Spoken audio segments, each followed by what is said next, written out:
Le dipôle RC est branché dans un circuit AD alimenté par un générateur de force électromotrice grand E. La tension aux bornes du condensateur varie de façon continue avec le temps. UBD à l'instant T est égal à E que multiplie 1 moins l'exponentielle de moins T sur RC. RC, la constante de temps. Formule que tu dois bien retenir. T est la demi-tangente à la courbe UBD en 0. Et T coupe l'asymptote UBD égale E, l'asymptote horizontale, en un point dont l'abscisse est tau. Donc on va calculer où en est la charge de ce condensateur lorsque T égale tau. Alors UBD à l'instant T égale tau égale E que multiplie 1 moins l'exponentielle de moins RC sur RC, ce qui fait E que multiplie 1 moins E exposant moins 1. E exposant moins 1, c'est 1 sur E. Donc UBD égale E que multiplie 1 moins 1 sur E égale grand E que multiplie 1 moins 0,37 et on trouve 0,63 E. 0,63 E lorsque T est égal à la constante de temps tau. Bien sûr, tu as repéré que pour mon explication, j'ai choisi comme générateur alimentant le circuit un générateur idéal, puisqu'on ne voit pas de résistance interne. Quelle est la tension entre les bornes A et D? En considérant cette partie du circuit, on peut considérer que la tension entre A et D est égale à grand E, la force électromotrice du générateur. Mais cette tension entre A et D est aussi égale à la somme de la tension aux bornes de la résistance plus la tension aux bornes du condensateur. Alors voyons maintenant quelle est la tension aux bornes du condensateur lorsqu'on est au début de la charge, au tout début de la charge, c'est-à-dire lorsqu'on est à T égale 0. Alors on va écrire U indice BD égale E facteur de 1 moins exponentielle de moins T sur tau, et au temps T indice 0, c'est-à-dire T égale 0, on va écrire T égale 0, c'est-à-dire petit e moins 0 sur tau, ça fait E indice 0, c'est-à-dire 1, donc ceci vaut 1, donc 1 moins 1, 0, 0 fois E égale 0. Donc U indice BD, c'est-à-dire la tension aux bornes du condensateur, est égale à 0 au début de la charge, au tout début de la charge. Et cette courbe en rouge qui représente la tension montre bien qu'au démarrage, la tension aux bornes du condensateur est égale à 0. Et au fur et à mesure que la charge se produit, au bout d'un temps très très long, qu'on peut écrire T infini, par exemple, comme ici, on voit que la charge se rapproche de l'asymptote indéfiniment, l'asymptote qui est égale à UBD égale E, asymptote horizontale de la courbe. Maintenant, puisque U indice BD est égal à 0, il va rester E égale U indice AB, c'est-à-dire que la tension aux bornes de la résistance au tout début de la charge, la tension aux bornes de la résistance est égale à grand E. Donc on va écrire ici UBD, U indice AD égale U indice AB, autant T indice 0, égale E, mais c'est égal aussi à R que multiplie l'intensité, RI. D'où I autant T indice 0 est égal à E divisé par R, E sur R. Donc, au moment où la charge commence, l'intensité va être maximale, elle va être égale à E sur R. Et on voit la courbe en vert qui représente l'intensité. en fonction du temps t. Et donc, on a une équation aussi différentielle pour exprimer l'intensité au temps t, qu'il faut retenir aussi. L'intensité au temps t, c'est égal à E sur R, la valeur au démarrage, que multiplie l'exponentielle de moins t sur tau. Alors, on va vérifier qu'on a bien E sur R au démarrage, et on va faire l'intensité au temps t indice 0, c'est E sur R que multiplie l'exponentielle de 0, c'est-à-dire 1, donc I égale E sur R. Et si le temps est très très long, t infini, l'intensité va être E sur R multiplié par 1 sur E exposant infini, c'est-à-dire 0, donc I égale 0. Au temps infini, la courbe en vert se rapproche de son asymptote, qui est l'horizontale et qui est l'axe des abscisses. On va appeler t indice 0 le moment où on va déconnecter l'interrupteur. On va le laisser ni sur 1 ni sur 2. Alors qu'au départ, considérons qu'il est sur 1. Avant T0, avant cet instant où on déconnecte l'interrupteur, considérons qu'il est sur 1. Donc avant T0, la tension aux bornes du dipôle RC entre A et D, c'est grand E. C'est la force électromotrice de ce générateur.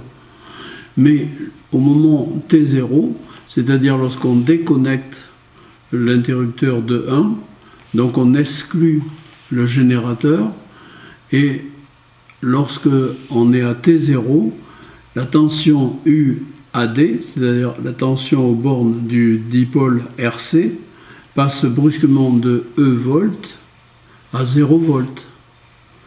On dit que le dipôle RC est soumis à un échelon descendant de tension.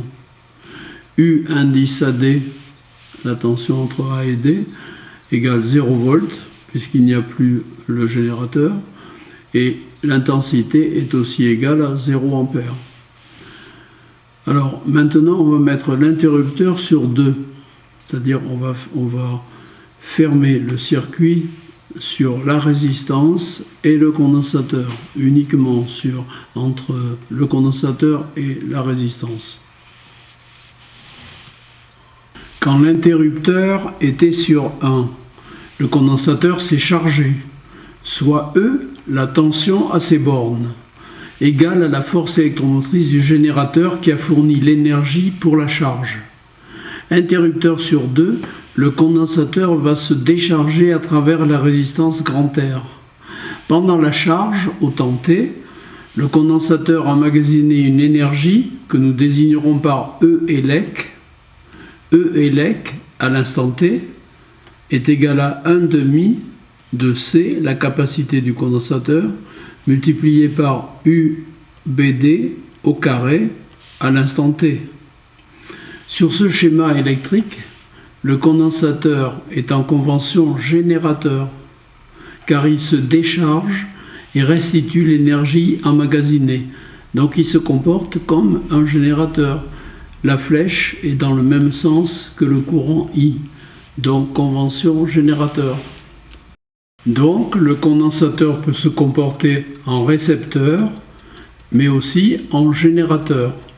Le fléchage du condensateur n'a pas changé de sens, malgré que le condensateur soit passé de récepteur pendant la charge à générateur pendant la décharge, parce que c'est le courant qui a changé de sens. Et le fléchage du générateur doit aller dans le même sens que le courant. Lorsque le condensateur était en charge, donc en récepteur, le courant était dans ce sens. Lorsque le condensateur est devenu un générateur, le courant est passé dans ce sens-là. Alors en convention récepteur, en résumé, en convention récepteur, l'intensité arrive sur la plaque B, sur l'armature B du condensateur, alors que en convention générateur, l'intensité sort de l'armature B. À partir de T0, T indice 0, la tension entre A et D, c'est-à-dire aux bornes du dipôle RC, est égale à 0. La loi d'additivité des tensions s'écrit donc 0 égale la somme de la tension aux bornes de la résistance UAB à l'instant T, plus la tension aux bornes du condensateur, c'est-à-dire UBD à l'instant T. Comme nous l'avons déjà vu, la tension aux bornes de la résistance UAB à l'instant T est égale à RI, I à l'instant T, l'intensité à l'instant T. C'est-à-dire qu'on peut remplacer I maintenant par dQB sur dt, c'est-à-dire la dérivée de la charge qui est installée sur l'armature du condensateur, l'armature B.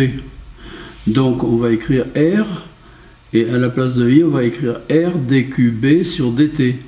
Mais l'expression de I à l'instant T s'écrit aussi par rapport à la tension aux bornes du condensateur, C fois dUBD sur dt, c'est-à-dire la dérivée de la tension aux bornes du générateur, multiplié par RC.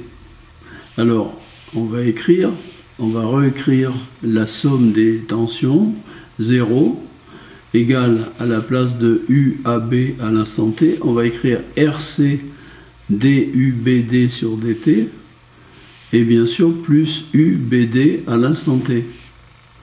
On va isoler dUBD sur dt à l'instant T, donc en faisant passer UBD à l'instant T dans l'autre membre de l'équation, donc il va venir moins UBD à l'instant T, moins UBD à l'instant T, et on va diviser tout par RC. Donc ici il va rester dUBD sur dt, et il va rester moins 1 sur RC, UBD à l'instant T. Est-ce que tu es bien d'accord avec tout ce que j'ai écrit ici et tout ce que j'ai dit? Alors ici, on voit que c'est une équation différentielle de la forme y' égale AY. Y' égale AY. Et on sait que lorsqu'on a une équation différentielle de ce type, on sait que y égale k fois l'exponentielle de a. C'est une solution de cette équation. Y égale k fois k multiplié par l'exponentielle de a. Donc ici, on va dire que UBD, qui équivaut à y, UBD égale k fois l'exponentielle de moins t, parce que c'est à l'instant t, moins t sur RC. À l'instant t indice 0, c'est-à-dire au tout début de la décharge. UBD, la tension aux bornes du condensateur, est égale à E, la force électromotrice du générateur qui a contribué à charger le condensateur. Donc UBD égale E. Le condensateur est donc chargé et la tension à ces bornes est grand E. Nous pouvons trouver K. K, tu te rappelles, de l'équation différentielle. Donc, autant T indice 0, UBD égale E, égale K fois l'exponentielle de moins T sur RC, c'est-à-dire K fois E l'exponentielle de 0, puisque T, autant T0 c'est 0, moins T ça fait 0, donc ça va faire exponentielle de 0, exponentielle de 0 c'est 1, donc égale K, c'est-à-dire que E, UBD à l'instant T0 égale E, et E est égal à K. Donc à un instant quelconque T, la tension aux bornes du condensateur a donc pour expression UBD à l'instant T égale E, à la place de K on met E, donc exponentielle, E exponentielle de moins T sur RC. UBD à l'instant T égale E, la force électromotrice du générateur qui a chargé le condensateur, exponentielle de moins T sur RC. Et voici ici la courbe de décharge du condensateur. On part de E au tout début de la décharge, comme tension aux bornes du condensateur, et progressivement avec le temps, le condensateur se décharge pour arriver à zéro de tension entre ces bornes, et l'asymptote à cette courbe est l'axe des abscisses.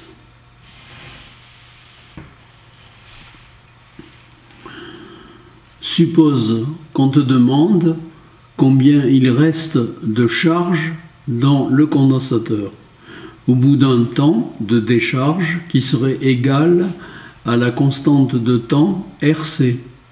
Donc on reprend l'équation qu'on avait vue, U indice BD à l'instant T égale E que multiplie l'exponentielle de moins T sur RC. Donc on a dit que T c'est RC. Donc E que multiplie l'exponentielle de moins RC sur RC, mais c'est pas autre chose que E exponentielle de moins 1. Or l'exponentielle de moins 1, c'est l'inverse de l'exponentielle, c'est-à-dire 1 sur petit e. Donc E que multiplie 1 sur petit e. Et on trouve 0,37 E. 0,37 E. Donc voici la courbe de décharge du condensateur. Et au bout d'un temps T qui est égal à taux, c'est-à-dire RC, on trouve 0,37 E.